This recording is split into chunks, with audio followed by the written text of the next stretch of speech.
Ang pagiging tahimik mo ang pinakamalakas na sandata mo. Tama, ang pagiging walang imik mo, ang hindi mo pagpatol, ang pagiging walang kibo mo ang greatest weapon mo.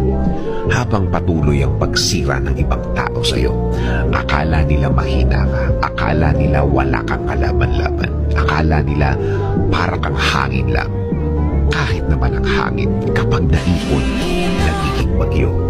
Pero ang naipon mong lakas, sa iba mo gamitin. Gamitin mo ang naipon mong lakas sa diretsyong gawa, diretsyong trabaho. Yung nakafocus ka lang sa gagawin mo, yung nakatuon ka lang sa gusto mong plano na matagal yun ang nabuo ng Diyos. Ayaw din kasi niyan nawawala ka sa focus.